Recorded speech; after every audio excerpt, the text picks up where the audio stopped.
Bem-vindos ao nosso tradicional ciclo de palestras do INSER para a comunidade. Essas palestras ocorrem anualmente no aniversário do INSER. Este ano, em função da pandemia pelo Covid-19, nós tivemos que mudar o formato dessas palestras. Assim, vocês terão as palestras gravadas nos nossos canais de comunicação. E vocês poderão assistir uma, duas, várias vezes, sozinhos, acompanhados por amigos ou familiares. Solicitamos a vocês que nos deem um retorno sobre o que acharam dessas palestras. Isso é muito importante para que a gente possa melhorar a nossa comunicação com vocês. Agora, desejo a vocês uma boa palestra.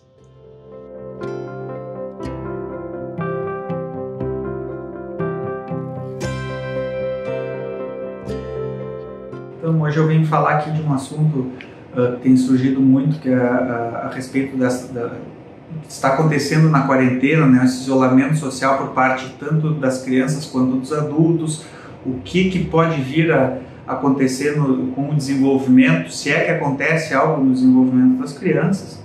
E eu selecionei alguns tópicos para a gente pontuar e conversar, tirar algumas dúvidas, tal qual é feito todos os anos aqui nas palestras do INSER.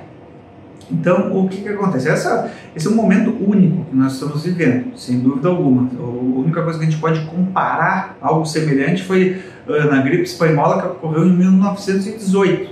Isso eu digo comparar entre aspas, porque além de ser uma outra época, hoje nós temos a internet, a gente tem um momento absolutamente diferente, nem por isso menos difícil. Tá? Isso por que eu falo? Porque o que nós podemos ver hoje? Tá? Todos os casos, principalmente eu como neurologista infantil, no consultório, o que se vê muito? Um aumento dos números de ansiedade, tanto na população infantil e sim, né, pessoal, nos adultos. Não adianta nós pensarmos, não, é só as crianças porque estão trancadas em casa. Não, os pais também.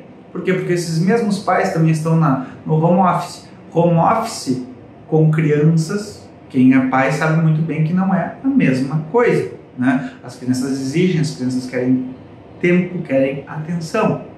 Tá? Então, é muito importante também então, que nós aceitemos que nós estamos num momento difícil, num momento de ansiedade, não se sentir mal nem culpado por isso. Tá? E como que nós podemos ajustar essas situações? Por exemplo, com as crianças. Pessoal, não existe uma receita de bolo do que fazer, do que não fazer, mas uma regra de ouro dentro do desenvolvimento e dentro da pediatria é o que? Manter rotinas com os filhos. Isso é muito legal e é fundamental. E no nosso caso agora, diante de uma pandemia, talvez seja criar novas rotinas. Criar novas rotinas dentro de casa. Que rotinas são essas? Essas rotinas vão ser criar, por exemplo, objetivos. Objetivos como colocar alguma coisa, olha, vamos colocar na geladeira, olha, hoje a gente tem que escovar os dentes, tem que tomar banho, tem que fazer os temas, mas também a gente tem que brincar, tem que talvez fazer alguma atividade online, o próprio videogame, a gente tem que fazer de repente as nossas terapias, alguns pacientes que têm, por exemplo, pacientes portadores de espectro autista, com algum outro transtorno de desenvolvimento, que tem que fazer terapias com fonoaudiólogo, terapia ocupacional, psicólogo, sempre que possível tentar fazer isso de modo online, manter esse contato com esses profissionais. Que outra maneira? Mas Felipe, eu tenho um bebê ou uma criança menor. Tem várias pequenas atitudes que nós podemos fazer. Evitar, por exemplo, além de pontuar, fazer essas rotinas, evitar uma sala lotada de brinquedos. Isso não é uma coisa muito saudável, apesar de a gente estar acostumado àquela sala poluída, né, de brinquedos. O que é o ideal? Selecionar brinquedos para as crianças. Selecionar 2, 4, 5 brinquedos. Hoje a gente vai selecionar e vamos focar nesses brinquedos. Tá? E amanhã ou no dia seguinte, troca esses brinquedos e pega mais 3 a 5 brinquedos para que essa criança veja tudo isso como uma novidade. E não aquela coisa, eu já domino todos esses brinquedos aqui, eu já tenho a mesma visão, a mesma rotina todos os dias. Então essa criança vai se incomodar. Então são pequenos ajustes, mas como eu falei, são pequenas dicas, pequenas Isso não é uma receita de bolo. Tá? E uma questão que tem vindo também muito à tona é o seguinte: Felipe, meu filho está tendo perda neuronal, ele está tendo perda no desenvolvimento. Então, a gente está nesse isolamento social há cerca de 2, 3 meses. Com certeza, né, a gente pode dizer que o que é o mais grave, principalmente na população infantil, isso, a privação de estímulos. Privação de estímulos. Uma criança que está indo para o colégio, ela tem estímulos dos outros colegas, ela tem os estímulos dos professores. Eu sei que a gente está tendo aulas EAD, ensino à distância, mas geralmente, o que eu tenho visto e tenho ouvido, isso não tende a substituir a mesma qualidade, não só a qualidade, como até o tempo, a quantidade de tempo que se tem de aulas. Então, as crianças, sim, crianças pequenas na faixa etária pré-escolar, faixa etária escolar, além de faltar o contato com os professores, o contato com os colegas, a necessidade de sair de casa, de ter a rotina fora de casa. Então, a gente tem que tentar fazer esses ajustes, que é o que eu sei os colégios estão fazendo com uma força absurda, né? Tentar substituir e dar essas funções para as crianças fazerem em casa. Só que também, ao mesmo tempo, né, pessoal, isso está ocorrendo porque os pais estão tendo que se tornar professores, o que é uma coisa extremamente difícil. Os pais não são treinados para serem professores. Inclusive, pais que são pedagogos, é extremamente difícil eles serem pedagogos dos seus próprios filhos. Agora, voltando à questão da perda neuronal, é difícil que se diga, está tendo perda neuronal. Não acredito nisso, não desconheço qualquer estudo para ter perda neuronal em relação a essa privação. Mas sim, pode prejudicar no sentido, principalmente crianças que têm essas necessidades de terapia. Olha, terapias com fonoaudiólogo, psicólogo, isso são coisas que podem vir a atrasar um pouco, não fazer mal. Por essa razão que a gente tem que trabalhar muito bem com as crianças essa questão da ansiedade, de tentar fazer de tudo para que elas não fiquem ansiosas a ponto de se desestruturar, sair do seu centro, da sua segurança. Tá? Isso a gente pode fazer com essas rotinas, como eu falei anteriormente. A gente pode fazer atividades físicas, a gente pode sim, pessoal, pode sair de casa, pode fazer atividades físicas, respeitando todas as regras de isolamento, mas não fazendo aglomerações.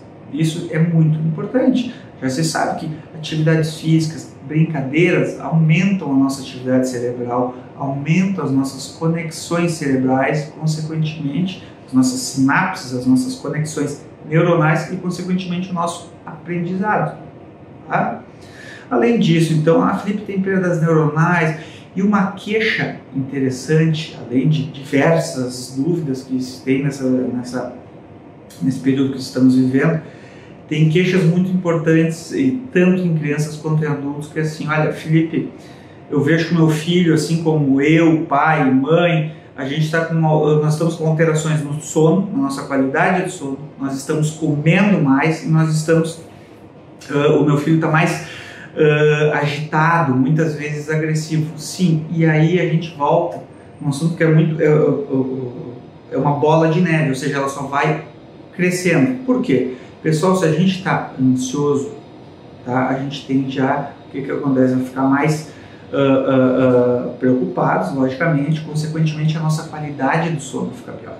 A nossa qualidade do sono ficando pior, consequentemente a gente fica mais exposto a estresse, a gente fica mais cansado no dia seguinte. A pessoa que fica mais cansada no dia seguinte tende sim, pessoal, a comer mais, tende a ficar mais ansioso, a comer mais, então volto a falar da bola de neve, a gente fica mais ansioso, com mais sono, com mais fome, então isso só vai crescendo e não vai ajudando em nada. Então por isso a gente tem que ver essa rotina, essa preocupação com atividades físicas, essa preocupação com uma alimentação adequada como uma forma, como se fosse um remédio, é um remédio, tá?